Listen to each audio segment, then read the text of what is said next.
On est en septembre, donc c'est la rentrée, vous avez vu déjà. Ces derniers jours, il y a eu pas mal de vidéos, pas mal que dis-je, beaucoup de vidéos, beaucoup que dis-je, trop de vidéos. Non, il n'y a jamais trop de vidéos, d'accord? Et donc, ces derniers jours, il y a eu pas mal de vidéos en rapport avec Shang-Chi, et c'est tout à fait logique puisque le film est sorti le 1er septembre. Donc il y a eu des petites vidéos, il y en aura encore, hein, parce que j'attends quand même que vous puissiez tous aller le voir avant de faire des grosses vidéos théories sur le sujet, parce qu'il y a pas mal de choses à dire, et on en a déjà dit pas mal sur le sujet, bien évidemment. On a parlé de ça, on a parlé également de What If, mais là, revenons un petit peu à un programme qui arrive en novembre le 3 précisément, et à l'heure où je tourne cette vidéo, ou plutôt à l'heure où vous regardez normalement cette vidéo au moment où elle sort, eh bien c'est dans pile 2 mois, Eternals. Le film de Chloé Zhao, ma réalisatrice préférée, oui, elle n'a fait que 3-4 films, mais ils sont tous géniaux, et je vous invite à aller voir la vidéo en rapport avec le cinéma de Chloé Zhao que j'ai fait, puisque j'analyse son cinéma. Alors évidemment, c'est à mon échelle, hein, je ne suis pas le plus calé en cinématographie, mais je vous donne uniquement mon point de vue sur sa façon de filmer, sur le choix des musiques, le choix du cadrage, etc. Si vous avez envie d'aller voir la vidéo, elle est disponible sur la chaîne, après vous faites évidemment comme vous voulez. En bref, elle réalise le prochain film du Marvel Cinematic Universe, donc Eternals, qui sort le 3 novembre. Et récemment, donc il y a maximum 2-3 semaines à peu près, il y a eu le trailer d'Eternals, justement. Et dans ce trailer, on a eu les Éternels, on a eu également des Célestes, et on a vu un personnage qui s'appelle Chrome, mais par rapport auquel on ne s'est pas forcément focalisé dans les différentes analyses, la réaction ou les différentes vidéos qui ont suivi. Là, justement, c'est la vidéo pour. Pourquoi? Parce que Crow est un déviant. Et les déviants seront les antagonistes principaux du film Eternals. Et c'est pourquoi je te fais cette vidéo pour t'expliquer en fait à mon échelle, et évidemment je ne suis pas forcément le plus calé en comics, mais j'ai fait mes petites recherches et je vais essayer de t'aider à comprendre ce que sont les déviants, quel lien ça a avec les Éternels, et aussi, même si on en parlera dans une autre vidéo qui arrivera après, quel peut être le lien avec le MCU en général. Parce que vous allez voir qu'il y a des choses en rapport avec les déviants que j'ai trouvées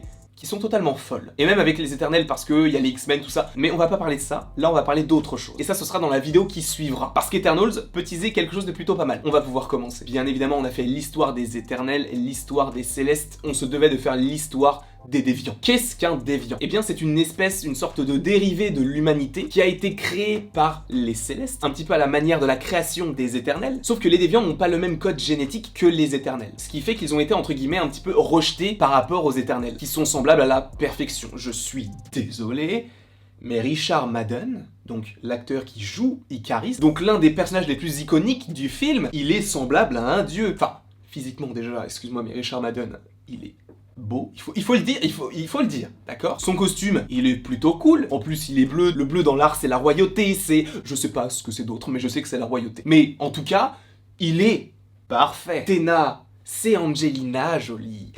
C'est la perfection, d'accord? Ces personnages-là, tu peux pas faire mieux. Et justement, les déviants sont des formes déviantes des Éternels. Et ils ont été créés il y a de cela quasiment 1 million d'années, donc ça fait longtemps. Et justement, le fait qu'il y ait une sorte de différence entre les déviants et les Éternels, ça a créé quand même de la jalousie de la part des déviants. Pourquoi? Parce que les déviants se sont dit, pourquoi eux sont comme ça et pas nous? Donc, on va vous attaquer. C'est la psychologie des déviants. Par ailleurs, on peut se dire, mais d'où sortent les déviants? Parce que les Éternels, eux, ils étaient cachés, entre guillemets, dans le sens où, par exemple, Kingo, lui, est une star à Bollywood, dans le sens où Cersei, elle, il me semble qu'elle travaille dans un musée, enfin, ils ont réussi à bien s'acclimater à la vie humaine. Mais, justement, les déviants qui n'ont pas une allure humaine, comment est-ce que l'on peut justifier le fait que dans le Marvel Cinematic Universe, on n'en ait pas encore vu? Parce que, comme je te l'ai dit, l'espèce a été créé il y a environ 1 million d'années. Forcément que nous, on aurait dû en voir dans le MCU depuis 2008 et Iron Man 1. Il faut savoir que normalement, en tout cas dans les comics, les déviants vivent sous terre. Donc c'est peut-être pour ça que les déviants n'ont jamais été vus par les humains. Et justement, pourquoi est-ce qu'ils n'ont jamais été vus? Eh bien ça, on le voit dans le trailer. Pourquoi? Parce qu'au moment où certains déviants attaquent les humains, ça se passe dans le passé. Alors pas à une époque préhistorique, mais vraiment dans le passé. Donc il y a une temporalité que l'on n'a pas encore connue dans le MCU. Bien évidemment, tu as Odin, tu as Bor, donc le père d'Odin, et tu as ça dans Thor, le monde des ténèbres, donc ça remonte à longtemps. Mais dans le trailer, on remonte pas mal dans le temps, et notamment à la création des Éternels et des déviants. Mais du coup, tu as des déviants qui attaquent les humains. Sauf que les Éternels sont là pour défendre les humains des déviants. Et c'est aussi pour ça qu'on n'a pas vu les Éternels dans le MCU, c'est parce qu'en fait, ils passent leur existence soit à se cacher, soit à combattre les déviants pour ne pas que les déviants attaquent l'humanité. En fait, c'est leur mission. C'est pour ça qu'ils n'ont pas agi lors de Loki, lors d'Ultron, lors de Thanos ou lors des autres événements qui ne sont pas forcément liés à tous les Avengers, mais c'est pour ça qu'ils n'ont rien fait. C'est parce que les déviants vivent sous terre et lorsqu'ils lorsqu'ils en sortent, ils se font attaquer. Et donc cette scène où tu as un des déviants, cela se passe donc dans le passé. De plus, dans le trailer, comme je vous l'ai dit, on voit un personnage qui s'appelle Crow. Et Crow est entre guillemets le maître, le commandant, le chef des armées des déviants. Donc c'est lui qui est au-dessus. Et dans le trailer, il s'attaque, il me semble, à Tena. Et on peut se dire, oui, mais en fait, cette scène-là peut se passer à n'importe quel moment. Seulement, j'imagine que le moment où il y a Crow, à ce moment-là, c'est tout simplement le moment où tu as des déviants qui attaquent la population et que ce sont les éternels qui vont les éradiquer. D'ailleurs, petite référence comics, c'est que Crow et Tena, qui se retrouvent donc dans le trailer, ont eu une petite relation, une petite liaison amoureuse dans les comics. Donc le fait que tu aies ces deux personnages qui se parlent dans le trailer, bah ce n'est pas du tout anecdotique. Alors je ne dis pas que dans le film il y aura une relation entre Crow et Tena, mais tu sens qu'il y a quand même un lien entre les deux personnages, puisque la seule fois où tu vois Crow, c'est le moment où il y a Tena. Alors évidemment il existe plusieurs déviants, et notamment un dont j'avais déjà parlé en vidéo mais il y a pas mal de temps, Thanos. C'est un petit peu compliqué, parce qu'en fait Thanos, on le sait dans Infinity War, c'est le fils d'Alars. Et Alars, dans les comics, c'est un éternel. Sauf que, on le sait, avec les concept art et avec le fait que Thanos n'a pas été apprécié dans son monde, donc sur Titan, tu as l'impression que c'est un déviant. Donc on peut dire en soi que Thanos est un demi-éternel, mais il est vrai que par rapport au fait qu'il a toujours été rejeté et qu'au niveau du physique, il a toujours été différent, plus stock, plus puissant, bah peut-être que ça fait de lui en soi un déviant, puisque c'est une sorte de dérivé entre guillemets raté des éternels. Enfin bref, tu as donc pas mal de déviants, mais on va surtout se focaliser sur Crow. Crow, lui, il a la particularité de vivre énormément de temps, parce qu'en général, les déviants vivent entre guillemets 10 siècles. Lui, de ce que j'ai trouvé, vit plus longtemps que les autres. Donc on sait de toute façon qu'il va revenir, puisque dans le trailer, on te dit que les éternels ont protégé les humains des déviants il y a déjà 7000 ans. Donc ça fait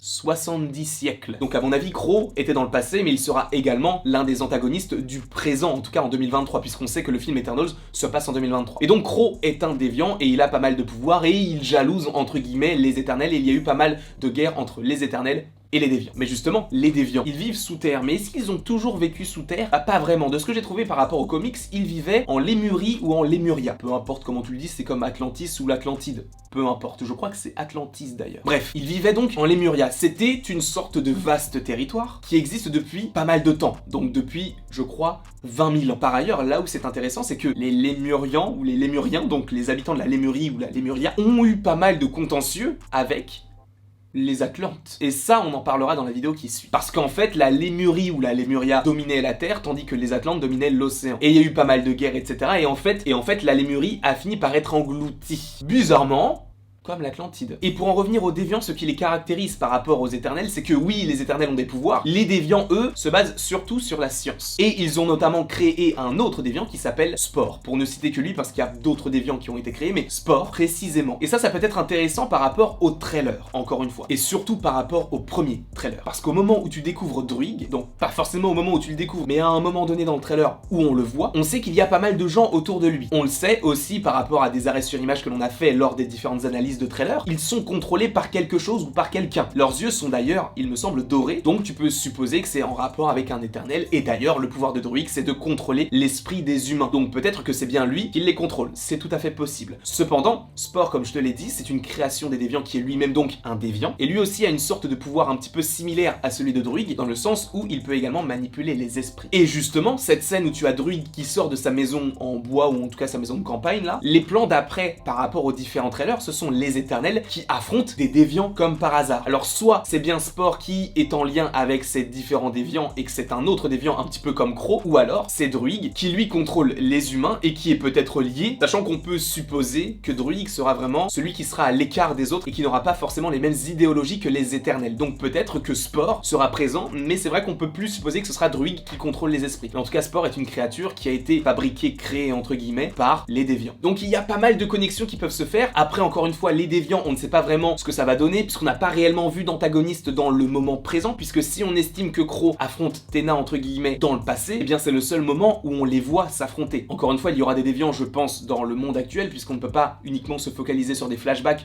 ou sur des scènes uniquement passées. Donc il va falloir qu'ils aillent beaucoup plus loin et qu'ils nous expliquent l'origine des déviants, même si là je te l'ai expliqué vite fait par rapport aux comics, mais ça peut avoir évidemment énormément de liens avec le film. Encore une fois, je ne suis pas parole d'évangile, donc peut-être que j'ai oublié certaines choses, et moi je vais vraiment à l'essentiel, je ne vais pas pas te dire dans tel comics on va voir tel déviant qui affronte tel éternel ou tel déviant qui va créer tel déviant. Non, moi je vais uniquement à l'essentiel pour t'expliquer le lien qui peut exister entre tel personnage et tel personnage en lien avec les comics ou non, et surtout en rapport avec le Marvel Cinematic et surtout en rapport avec le Marvel Cinematic Universe. Bref, en tout cas, je ne te dis pas que tout ce que je t'ai dit sera dans le film, mais ça peut exister dans le film pour le coup. En tout cas, j'espère que cette vidéo t'aura aidé à y voir plus clair sur les déviants, sur Crow et sur la Lémurie, Lémuria. On en parlera d'autant plus en précision dans la vidéo qui suit que j'ai pas mal teasé dans cette vidéo là. Si tu as apprécié cette vidéo, n'hésite pas à l'aimer, à la partager, à la commenter et même à t'abonner si cela te fait envie, bien évidemment. Et après toute cette longue vidéo, il ne me reste plus qu'à te dire à la prochaine